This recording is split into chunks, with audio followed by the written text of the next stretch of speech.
Bonjour les enfants et bienvenue pour une nouvelle leçon de lexique. Je suis Myriam, votre prof de français pour aujourd'hui. À travers cette capsule, nous allons découvrir les synonymes. Nous sommes encore dans la 5e séquence et nous travaillons sous le thème de la sécurité routière et du code de la route. À la fin de cette leçon, vous allez être capable d'identifier et d'utiliser les synonymes. Mais avant de découvrir nos phrases de départ, je voudrais vous demander quelque chose. Dites-moi, avez-vous envie de ripailler? Oui, ripailler. Avez-vous envie de ripailler? Vous avez bien entendu. Vous n'avez pas compris? Mais plutôt c'est facile. Ah, je vais le dire autrement. Avez-vous envie de manger? Manger, oui. Ripailler veut dire manger. Pour facilement vous expliquer, j'ai fait appel à un synonyme. Manger est le synonyme de ripailler. Passons maintenant à nos phrases. Je vais lire et vous allez écouter attentivement, car à la fin de cette lecture, je vais vous poser quelques petites questions pour m'assurer que vous avez bien compris. La première phrase. La voiture roule sur la chaussée. Les automobiles roulent sur la chaussée. Le port de la ceinture de sécurité est indispensable. Le port de la ceinture de sécurité est nécessaire. Il est interdit de stationner au milieu de la chaussée. Il est défendu de stationner au milieu de la chaussée. Je vais reprendre la lecture encore une fois. Les voitures roulent sur la chaussée. Les automobiles roulent sur la chaussée. Le port de la ceinture de sécurité est indispensable. Le port de la ceinture de sécurité est nécessaire. Il est interdit de stationner au milieu de la chaussée. Il est défendu de stationner au milieu de la chaussée. Passons maintenant à la première question. Pourquoi le port de la ceinture de sécurité est-il nécessaire? Pourquoi le port de la ceinture de sécurité est-il nécessaire? Je vous laisse quelques secondes pour réfléchir. Je pense que c'est simple. Oui, très bien, c'est pour éviter des chocs en cas d'accident. Passons à la deuxième question. Pourquoi est-il interdit de stationner au milieu de la chaussée? Pourquoi est-il interdit de stationner au milieu de la chaussée? Je vous laisse quelques secondes. Réfléchissez bien. Oui, très bien, c'est pour ne pas gêner la circulation et pour ne pas causer des accidents. Maintenant, on passe à d'autres genres de questions. Qu'est-ce qui roule sur la chaussée? Qu'est-ce qui roule sur la chaussée? Souvenez-vous bien de la première et la deuxième phrase. Qu'est-ce qui roule sur la chaussée? Très bien, les voitures. Je veux encore une autre réponse. Très bien, les automobiles. Qu'est-ce qu'on remarque? À cette question, on a trouvé la même réponse. Qu'est-ce qui roule sur la chaussée? Les voitures, les automobiles. Qu'est-ce qu'on remarque? Ces deux mots ont le même sens. Ils ont le même sens. Et nous pouvons remplacer le premier mot par le deuxième sans changer le sens de la phrase. Ce sont deux synonymes. Les voitures et le synonyme de les automobiles. Très bien. Une autre remarque. Regardez bien les voitures. Les voitures, quelle est sa classe grammaticale? Est-ce que c'est un verbe? Non. C'est un adjectif? Non plus. Très bien, c'est un nom. Très bien, c'est un nom. C'est un nom commun. Très bien, les voitures est un nom commun. Les automobiles, la même chose. Les automobiles, c'est un nom commun. Qu'est-ce qu'on remarque? On remarque que les deux mots synonymes ont la même classe grammaticale. Très bien. Les voitures, les automobiles sont deux synonymes qui ont le même sens. Ils ont le même sens, sont deux mots qui ont le même sens et qui ont la même classe grammaticale.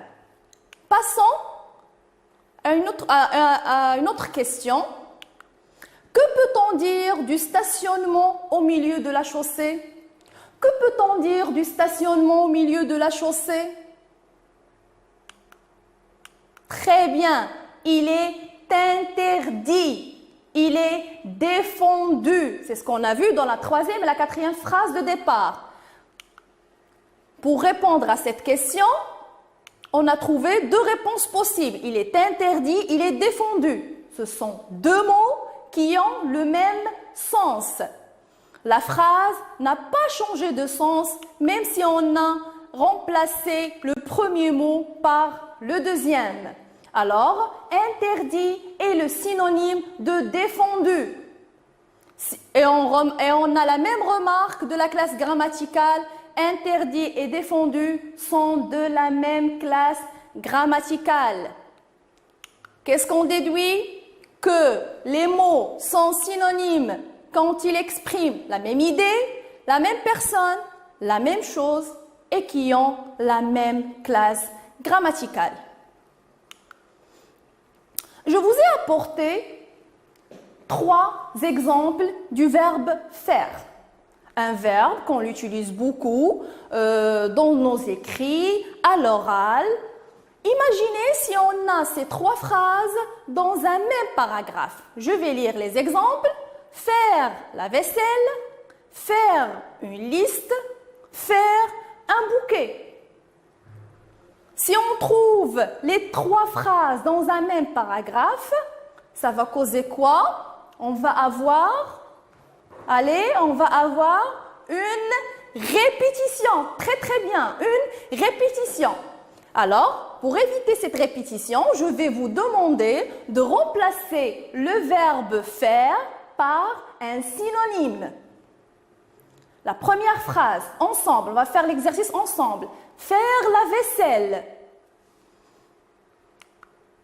Très bien, on peut le remplacer par laver la vaisselle. Très très bien, très très bien. La deuxième phrase, faire une liste. Très bien, on peut le remplacer par établir une liste. On a remplacé le verbe faire par le verbe établir. Faire un bouquet. Très bien, composer un bouquet. On a remplacé le verbe faire par le verbe composer dans cette phrase. Regardez bien, dans les 3 cas, à chaque fois, on fait appel à un synonyme différent. On dit que le synonyme est choisi selon le contexte. Très bien. À la fin de ces phrases, qu'est-ce qu'on peut dire sur les synonymes? Il sert à faire quoi? Les synonymes? Très bien, il sert à éviter une répétition. Et n'oubliez pas, le choix des synonymes, c'est selon le contexte de la phrase. On prend l'exemple suivant. Regardez la phrase. Ce paysage est beau. Ce paysage est beau.